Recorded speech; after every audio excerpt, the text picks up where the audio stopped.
अस्सलाम वालेकुम जी, कैसे आप सब लोग। उम्मीद है सब लोग खैरियत से होंगे। आज बनाएंगे चिकन बिरयानी। इतनी मज़ेदार और इतनी आसानी से बनती है, ना कोई मैरिनेशन का झंझट है ना कोई और। इतनी आसानी से बनाएंगे कि आप रोज़ बिरयानी बनाया करेंगे। चलें जी, रेसिपी शुरू करते हैं। बिस्मिल्लाहिर्रहमानिर्रहीम। सबसे पहले आपने 2 मीडियम साइज़ के प्याज ले लेने हैं। उन्हें इस तरह से स्लाइस में काट लेना है और उन्हें ऑयल में ब्राउन कर लेना है। खड़े मसाले में ज़ीरा, काली मिर्च, लौंग, तेज़पात का पत्ता और बड़ी और छोटी इलायची शामिल की है। प्याज को डार्क ब्राउन करना है। ऐसे हम जब प्याज ब्राउन करते हैं तो उसको हल्का ब्राउन करते हैं, लेकिन बिरयानी के लिए जो प्याज होता है वो डार्क ब्राउन होता है। उसके बाद मुर्गी शामिल करेंगे। मुर्गी का कलर चेंज होने तक इसे फ्राई करेंगे। 5 मिनट लगे मुर्गी को फ्राई होने के लिए। मुर्गी हमारी फ्राई हो चुकी है। अब इसमें 2 बड़े साइज़ के टमाटर, जिसे मैंने काट लिया है, वो शामिल कर दूंगी। टमाटर को शामिल करने के बाद टमाटर का पानी खुश्क होने तक इसे पकाएंगे। दोस्तों, अगर आप लोग मेरे चैनल पे नए हैं तो मेरे चैनल को सब्सक्राइब कर दीजिए और बेल आइकन को दबा दीजिए, ताकि मेरे आने वाली हर रेसिपी की अपडेट आप तक सबसे पहले पहुंच जाए। 1 चम्मच कुटा हुआ लहसुन और हरी मिर्च शामिल करेंगे और इसे अच्छे से लहसुन की खुशबू खत्म होने तक फ्राई कर लेंगे। चमचा हिलाते हुए इसे फ्राई करेंगे ताकि मसाला नीचे न लग जाए। देखिए, टमाटर का पानी बिल्कुल खुश्क हो चुका है। अब इसमें दूसरे मसाले भी ऐड कर देते हैं। 5 से 7 आलू बुखारे के दाने शामिल करेंगे। बिरयानी मसाला शामिल करेंगे। यहाँ पे मैंने 2 खाने के चम्मच के करीब इसमें बिरयानी मसाला शामिल किया है। अच्छे से भून लेंगे इसे। थोड़ा सा पानी शामिल करेंगे ताकि मसाला नीचे न लग जाए। चमचा हिलाते हुए ऐसे ही भून लेंगे इसे।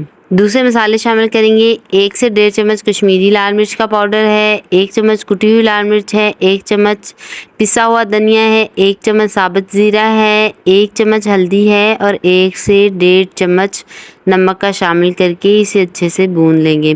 मसाला अगर नीचे लगता हुआ नज़र आए तो आपने थोड़ा सा पानी शामिल कर लेना है। पानी शामिल करने से बहुत ज़्यादा अच्छा मसाला बन के तैयार होता है। कटे हुए आलू और साबुत हरी मिर्च शामिल कर देंगे साथ में ही, ताकि ये भी अच्छे से भुन जाए। अच्छा, मसाला भुनते हुए आपने कभी भी किसी भी सालन या बिरयानी में ज़्यादा पानी शामिल नहीं करते हैं, नहीं तो मसाला ब्लैक हो जाता है या आलू या चिकन वो भी ब्लैक हो जाता है। पानी आपने बिल्कुल थोड़ा सा 1 या 2 चम्मच के करीब शामिल करना होता है। स्लो फ्लेम पे ढक्कन दे के इसे 5 मिनट के लिए रख देंगे ताकि आलू और चिकन अच्छे से गल जाए। 5 मिनट के बाद ढक्कन उतारेंगे। आलू और चिकन हमारा बिल्कुल गल चुका है। अच्छे से इसे मिक्स करेंगे।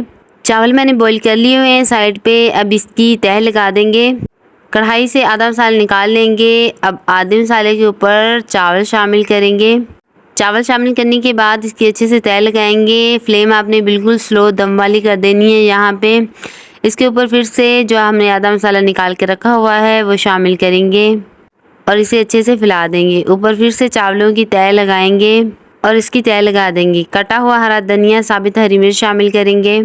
गुलाब के अर्क में गोल के पीला कलर शामिल करेंगे। अगर आपके पास जर्दा कलर है आप वो भी शामिल कर सकते हैं। 20 मिनट के लिए इसे दम पे रख देंगे। 20 मिनट के बाद दम खोलेंगे तो देखें जी, माशाल्लाह हमारी बिरयानी कितनी अच्छी रेडी हुई है।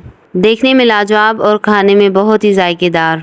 वीडियो पसंद आई हो तो दोस्तों में शेयर कीजिएगा। ये रेसिपी घर में ज़रूर ट्राई कीजिएगा। चैनल पे नए हैं तो चैनल को सब्सक्राइब कर दीजिएगा। मिलते हैं एक और नई रेसिपी के साथ। अपना फीडबैक लाजमी दीजिएगा। अल्लाह हाफिज़।